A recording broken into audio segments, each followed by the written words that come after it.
Енді Ақтау қаласы Назарбаев зияткерлік мектебінің экология бойынша координаторы Бақытгүл Өмірханқызынан сұхбат алатын боламыз. Сәлеметсіз бе, апай? Сәлеметсіз, Нұрзира. Қаракөл сақшылар экопатруль еріктілер отрядының және жалпы осы Қаракөл сақшылар жобасының рөлі туралы айтып кетсеңіз, және де қызметі туралы. Өте маңызды сұрақ деп ойлаймын. Құрметті көрермендер, мектебіміз ашылғалы бері 2015 жылдан бері біздің мектептің бір топ оқушылары еріктілер ретінде Ақтау қаласына жақын орналасқан Қаракөл көлінде өз еркімен құстарды санау, Қаракөл көлі маңайын тазалауға, зерттеу жұмыстарына шыға бастаған болатын. Осы жұмыстарды жүйелеп нақтылап біз Қаракөл сақшылары дейтін еріктілер клубын құрған болатынбыз. Енді жаңа алдындағы ағай айтып кеткендей, пандемия кезінде де қарамастан бұл клуб мүшелері айына бір рет барып Қаракөл маңайындағы тазалау жұмыстарымен айналысқаны бәріңізге мәлім. Негізі Қаракөл сақшылары жобасының негізгі мақсаты туған өлкені зерделеу, оның құстарын білу, оның биоалуантүрлілігін біліп, оларды зерттеп, қандай мәселелер бар, ол мәселені шешу көздерін іздестіру. Және өздеріңіз білетіндей, біздің өңірімізде, жалпы тіптен Қазақстан елінде деп айтуға болады, мамандар тапшылығы бар. Мысалы, зоолог, ботаник, орнитолог деген мамандар тапшы. Сол мамандар тапшылықтың алдын алу мақсатында, бейіндік бағдар беру мақсатында да осы клуб құрылған болатын.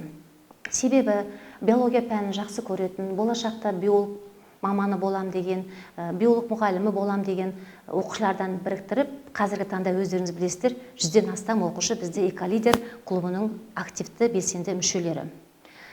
Міне мектепте бізде мынандай стенд жасап жатырмыз. Бұл стендте енді жылда біз халықаралық құстар санағына барамыз. Құстар санағының мәліметін осы әр құстың қасына іліп қойып, оқушы тек қана оқушы емес, мұғалім болсын, ата-ана болсын, мектепке келген қонақтар болсын, осы өңірдегі ерекше көл, Қаракөл көлі, 22 құстан аса қызыл кітап келген құстардың саны, олардың азайып бара ма, азайып барса оған не әсер етті дейтін өзекті сұрақтарға іздестіру жұмыстар, зерттеу жұмыстар жасалатын белгілі. Біраз оқушыларымыз осы төңірегінде эколидер байқауында да жүлделі орын алды.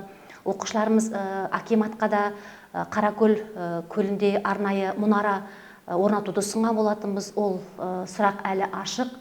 Ол мұнараның пайдасы, өйткені Қаракөлде өзіміз зерттеу жұмысына барған кезде браконьерлердің атқан оқтарын көреміз, кейде өкінішке қарай өзіңіз де көрдіңіз, және санаған кезде кейде батпақ болады, алдында барғанда мұз қатып атты. Сондай мәселелердің алдын алу үшін зерттеу отыру арқылы көптеген ұсыныстарды береміз. Енді болашақта бұл ұсынысымыз іске асады деген ойдамыз. Оқушыларымыз Европаға да шығып жүлделі орын алып өзінің жобаларын ұсынуда. Енді біз тек қана клуб мүшелері конкурсқа қатысу емес, негізгі мақсаты өзінің отан сүйгіштігі, туған жерге деген махаббатының оянуы, және қазір өкінішке қарай көп оқушылар сотовый телефонмен үйде отырады, табиғатқа көп шықпайды. Табиғатқа шықса олар сергіп, көңілдері жайдары болып, ең жақсы тегін витамин деп айтылған күннің көзі, таза ауа, су, топырақ.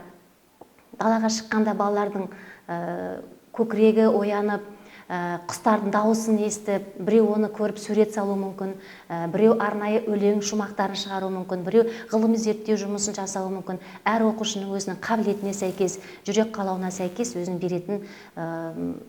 беретіні мол деп ойлаймын. Айта берсеңіз, бұл тақырыпта төңірегінде мен тоқтамай сөйлеуге дайынмын. Негізгі мақсаттары осы. Және де осы мен туған күнімде Южный Кореядағы бір студент оқушым маған Қаракөл сақшыларына бару арқылы өзінің биоалуантүрлілікке қызығушылығын арттырып, қазір биотехнолог мамандығын таңдап, сол жерде ерекше жақсы студенттердің бір екендігін атап хабарлама жіберді, және зерттеу жұмыстарын осы Қаракөл сақшылары ретінде бастап, Ресей Федерациясы Москвада бірінші орын алғандығын әсер еткендігін баса назар айтқан кезде мен қатты мәртебемен қуандым. Яғни әр оқушының өзінің жүрек қалауына сәйкес бұндай игі шаралардың берері мол.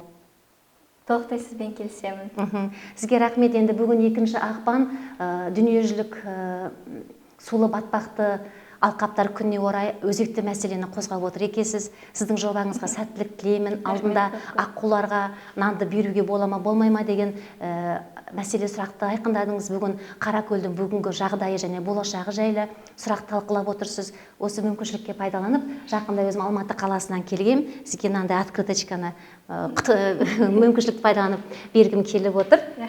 Және арнайы мынандай значок бар. Менде бүгін тағып алдым фламингоны. Сізге Бақытгүл Өмірхан эколидерінің жетекшісі атынан сізге естелік құттықтаймын. Рахмет. Осындай өңіріміздегі өзекті мәселелерді қозғап, жұртшылыққа оны насихаттау жұмысына сізге табыс тілеймін. Эколидер клубының белсенді мүшелері үлкен өңіріміздегі мәселелерді қозғап, оның шешу жолдарын іздестіруге сізге сәттілік тілеймін. Рахмет сізге.